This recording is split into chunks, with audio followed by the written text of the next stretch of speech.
Isang batang babae ang nasawi matapos mabagsakan ng bahagi ng gumuhong pader sa Dasmariñas, Cavite. At live mula roon, may unang balita si Bam Alegre. Bam? Maris, nabangga raw ng jeep na nawalan di umano ng preno ang bahagi ng pader na bumagsak sa bahay kung nasaan naroon ang batang biktima. Sa mga larawang ito na nagmula sa barangay Burol 1 sa Dasmariñas, Cavite, kita ang isang jeepney na naaksidente at sumalpok sa pader ng isang parking facility na nasa ikatlong palapag. Ayon sa isang taga-barangay, nawala ng preno ang jeep na may kargang mga saging na saba hanggang umatras at bumangga ito sa pader. Ang bahagi ng pader bumagsak sa dalawang bahay na nasa tabi ng gusali. Isang batang babae ang nabagsakan nito na kanyang ikinamatay. Kinumpirma ito ng nakaligtas niyang mga kaanak.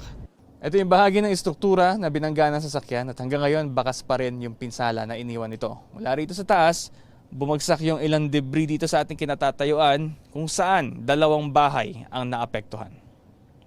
Ayon kay Nino Robles na tiyuhin ng nasabing bata, kakarating lang sa kanila ng bata para magbakasyon.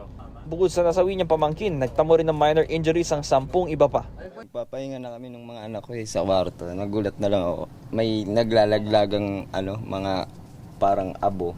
Sabi ko lindol, yung napagtanto, ang bilis ng pangyayari. Tapos bumagsak na.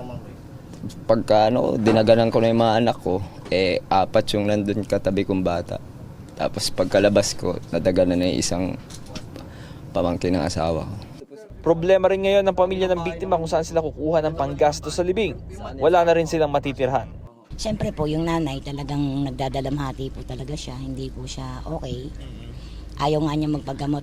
Dito yung isa nanay, nabagsakan ng bato, tapos sa bata, dito po, sa paa, sa ganito. Tapos ito po yung batang namatay. Hindi humarap sa kamera ang pulisya pero sinabi nilang tumakas ang driver ng naaksidenteng jeepney. Nagpapatuloy rin ang kanilang investigasyon sa aksidente. Sinisikap ng GMA Integrated News na kunan ng pahayag ang kumpanya na nagmamay-ari sa gusali.